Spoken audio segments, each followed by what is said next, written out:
Shake here to share a battle I had on the Glacier map while bottom tier in my Steyr Waffenträger. Now, a lot of people get discouraged when they're bottom tier, and yes, being in a tank destroyer makes it a little more manageable compared to, I'd say, the worst case scenario would be as if you're in a heavy. Because normally a heavy that's 2 tiers down, the armor isn't very effective and neither is the gun. So it comes down to relying on your hit points to stay alive. Tank Destroyer has it a little bit easier, in that you can still rely on stealth, and typically the gun is better than on same tier heavies. That isn't the case in this, in that the German heavies happen to get the 8.8 L71 that is here on the Steyr.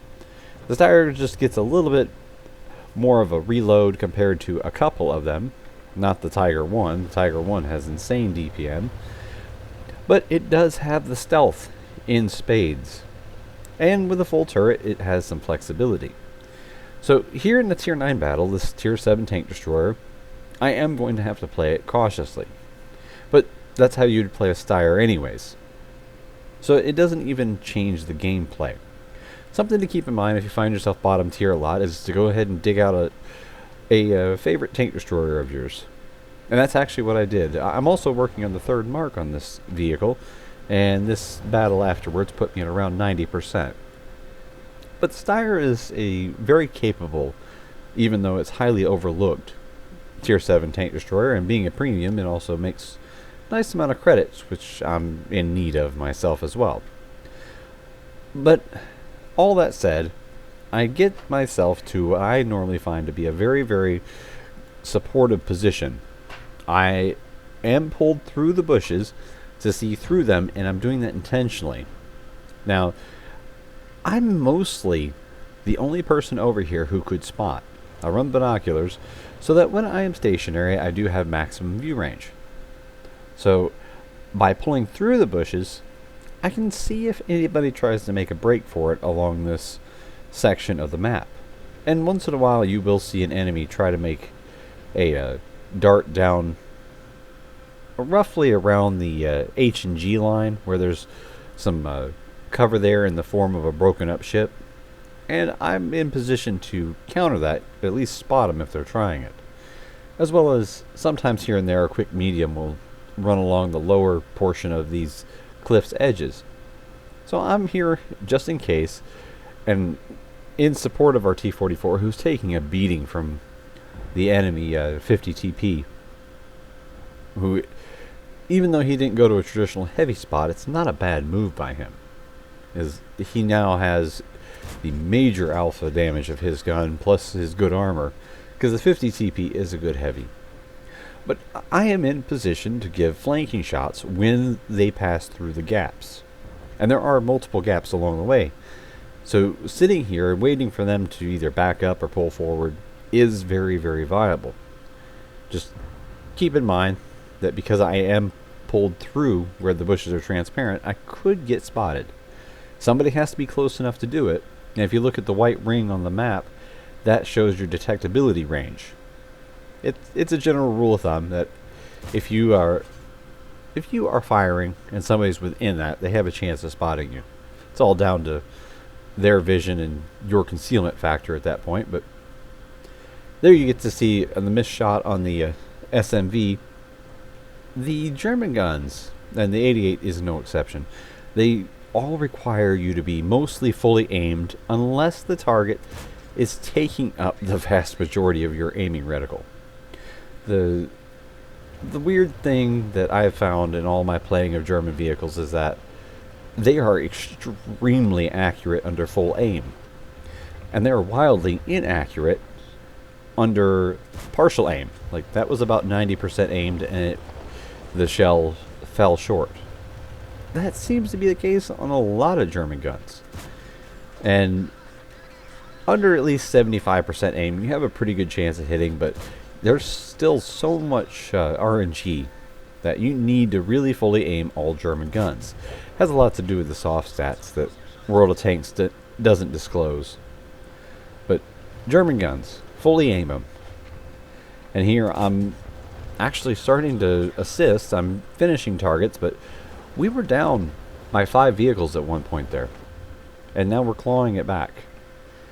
We have a top tier heavy sitting back, as you can see, and he has been the whole game, at the B9 sector. Look at that. He's just barely in front of artillery. Now he's going to actually end up with the highest damage of everybody on our team. So for him, he's going to think it worked. But we lost the heavy area mainly because of that. I mean, our Tornwagen, I'm not going to fault him. He's a mid-tier heavy in this game, and he actually has been pretty proactive. So he took an uncharacteristic position, but he's been very, very good at using it. Now our WZ-114 is going to be racking up the damage at this point. That's probably him landing that shot there, followed up by artillery.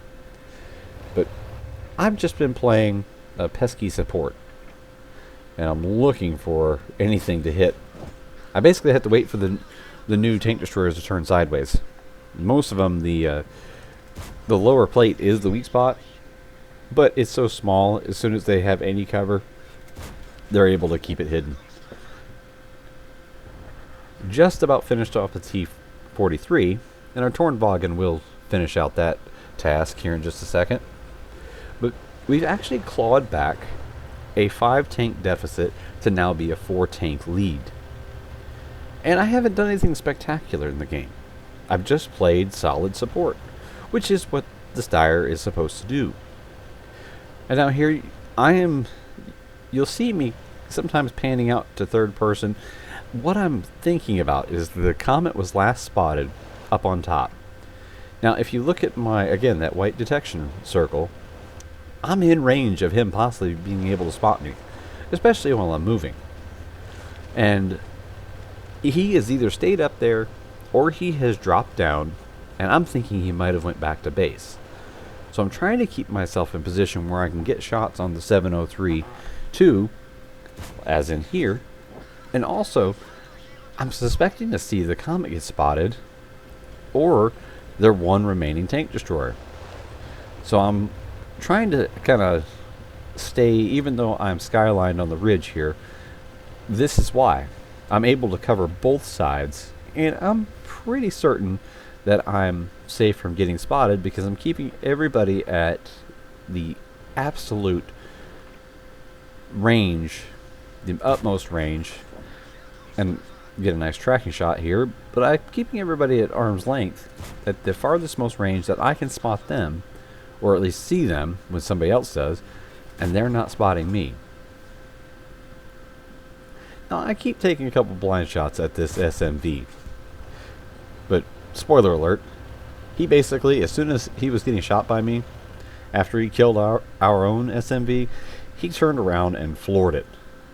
I'm still thinking he's going to be there because they're not very fast. But when you look towards the end of the battle here, he ends up being all the way down there at H0. So basically at this point right now, he turned around and just floored it, and he's driving away from me as fast as he can. Which leaves only artillery at their base. But this whole time I'm keeping my gun trained over there towards him because with them having slow speed, I'm 100% expecting the SMV to be right about to take a shot at me. But no, instead, it's the artillery sitting out in the open, and he snaps off a shot and almost one-shots me. He did over 600 damage in one single shot. And I'm still fully suspecting that right now I'm going to get finished off. But again, like I spoiled earlier, H or J0, you're going to see that SMV get spotted by our WZ, which has finally decided to put his tank into drive. And that is a win after being down 4 or 5 tanks early on. Because we were also down about 4,000 hit points to start the battle. And it turned out it was an ace, and got some of the ribbons, and I got a Hallinen's medal.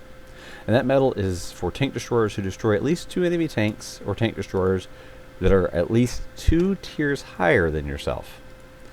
So a bottom tier is the only way you can get that. What a nice solid game. I earned the most experience on the team, and it was third highest in damage, only beat out by 2 of our tier 9s. As you can see there, our WC 114, most all his damage came from over 300 meters, while only about a half of mine did. But it was a good solid game, and I hope you enjoyed it. I'll leave you with the rest of the results, and thanks for watching.